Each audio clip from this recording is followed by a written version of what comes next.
Hoje é quinta-feira, dia 15 de abril de 2021. E o tema que estudaremos na nossa lição da Escola Sabatina será Ficou somente Noé. O texto que serve como base para o nosso estudo hoje é Gênesis capítulo 7, verso 23, que diz assim: Assim foram exterminados todos os seres que havia sobre a face da terra. As pessoas e os animais, os seres que rastejam e as aves do céu foram extintos da terra. Ficou somente Noé e os que com ele estavam na arca. Você está no canal Eu Estudo a Lição com o pastor Samuel Camilo.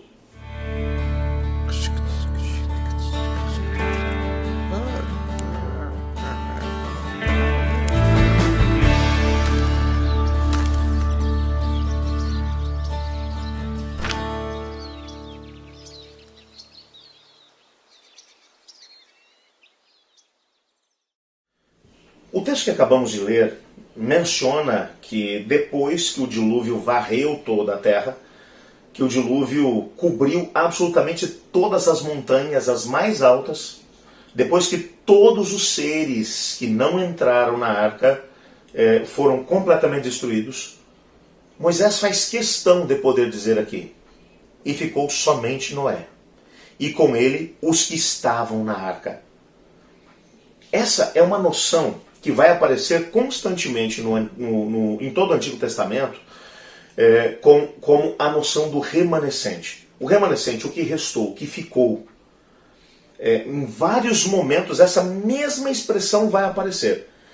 Só para você poder ter aqui uma ideia, o nosso guia de estudos vai trazer aqui alguns textos. Por exemplo, Gênesis 45, verso 7, fala de José mencionando aos seus irmãos a razão pela qual ele tinha sido levado para o Egito. Os irmãos o tinham vendido como escravo, mas eles não fiquem tristes por causa disso, porque Deus estava me trazendo para cá com uma razão. E olha o que ele diz aqui, ó. Mas Deus me enviou à frente de vocês para lhes preservar um remanescente nessa terra e para salvar-lhes a vida com um grande livramento. Um outro texto que vai aparecer aqui é Isaías capítulo 4, verso 3, que diz: Os remanescentes de Sião e os que ficarem em Jerusalém serão chamados santos, isso é, todos os que estão inscritos em Jerusalém para a vida. Um outro texto ainda, Isaías capítulo 11, verso 11. Naquele dia o Senhor tornará a estender as mãos para resgatar o resto do seu povo. Nessa perspectiva, todas as vezes que aqui a palavra remanescente ou resto vai aparecer em cada um desses textos, ele está fazendo referência ao mesmo termo que vai aparecer pela primeira vez lá em Gênesis 7, verso 23, quando diz: ficou somente Noé. Noé foi um remanescente. Todos os demais, todos que estavam fora da arca, acabaram desaparecendo. Eu gosto muito de uma analogia que às vezes alguns pregadores fazem. Quando você pensa na arca, já para poder pensar que lugar horrível devia ser aquela arca.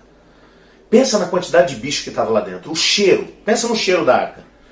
Aqueles animais, enquanto a arca era jogada de um lado para o outro, você imaginou o barulho que tinha lá dentro?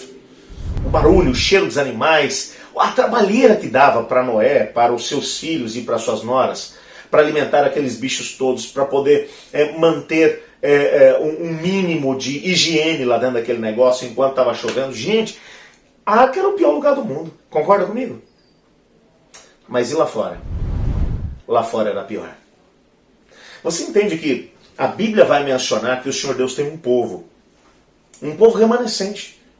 Em todas as épocas ele sempre teve um povo remanescente. Quem era o remanescente? O remanescente era aquele que confiava na graça de Deus e decidia andar com ele, assim como Noé o fez. Que era justificado por Deus, que vivia de forma piedosa diante de Deus, e piedade é nada mais nada menos do que viver os princípios da palavra de Deus baseado na graça de Deus. É a graça de Deus que nos impulsiona, é a graça de Deus que nos ajuda a obedecer à sua vontade. E quando uma pessoa vive esses princípios, ele faz parte do remanescente de Deus. Enquanto a grande maioria deixa que os seus instintos e os seus desejos sejam atendidos enquanto eles vivem para poder satisfazer os desejos do seu coração, aqueles que são remanescentes de Deus são aqueles que estão remando contra a maré. São aqueles que estão dizendo: não, Senhor, por mais que eu queira dar vazão aos meus desejos pecaminosos, eu quero te obedecer. Então, pela tua graça, me ajuda. E aí tropeçam, caem, mas seguram na mão de Deus e dizem, Senhor, me levanta, me dá outra chance, nós vamos continuar de novo. Olha a luta desse povo. Esse é o remanescente de Deus. E quando esse remanescente de Deus vem para a arca, que é a igreja, dentro da igreja às vezes tem cheiro de algumas coisas que não deveria ter lá. Coisas que não deveriam acontecer lá dentro, às vezes acontecem. Atitudes que não deveriam ter lá dentro, às vezes aparecem. Concorda comigo? Por quê? Porque lá dentro está cheio de pecador. Aí tem uns que se revoltam e dizem assim, se é para ter esse tipo de coisa dentro da igreja, então eu vou para fora. Amigão, é o seguinte, deixa eu explicar um negócio para você. Pecador tem dentro da igreja e tem fora da igreja. Mas dentro da igreja, nós ainda estamos buscando a graça de Cristo para podermos, ao invés de cairmos e ficarmos caídos, a gente se levantar de novo e tentar outra vez. E outra vez, e outra vez, e outra vez. Lá fora, não existe salvação. Quem pensa que não vai estar dentro por causa do cheiro, por causa dos problemas que às vezes tem lugar dentro do povo de Deus e que nos entristecem às vezes. E dizem, eu vou para fora. Não, fora não tem vida, filhão. Não tem vida. A igreja é como a arca. O remanescente de Deus está lá dentro. O remanescente de Deus está ali. É o que restou. E lá fora? Lá fora não tem vida. Lá fora não tem chance de sobrevivência. No momento da decisão, quando Noé está para poder entrar na arca, o livro Patriarcas e Profetas diz que Noé ainda olha para as pessoas que estavam à sua volta, que tinham sido atraídas pelos animais que tinham sido trazidos até Noé pelos anjos do Senhor. Noé ainda olha para eles assim, os animais obedeceram a Deus. Tenham juízo. Dentro de pouco tempo, um dilúvio virá. Entrem na arca, salvem a sua vida. É a última oportunidade. E as pessoas riram dele. Não quiseram entrar. 7 dias depois, o dilúvio veio. E então eles quiseram entrar, mas daí já era tarde demais. As profecias mencionam que haverá um momento em que aqueles que negaram a Cristo Jesus que irão tentar voltar para Cristo, mas será tarde demais. A porta da graça no santuário celestial já terá sido fechada. O Senhor Jesus já terá dito, aquele que é justo permaneça na prática da justiça e aquele que é injusto permaneça na sua injustiça. Não dá mais para trocar de lugar. Nessa altura, todas as escolhas foram feitas. Quando a porta for fechada, assim como a porta da arca foi fechada, e cada um tiver feito a sua decisão, aí então finalmente estará decretado quem é o remanescente de Deus e quem são aqueles que serão destruídos. Eu olho para esse texto e me pergunto, ficou só Noé e aqueles que estavam com ele dentro da arca?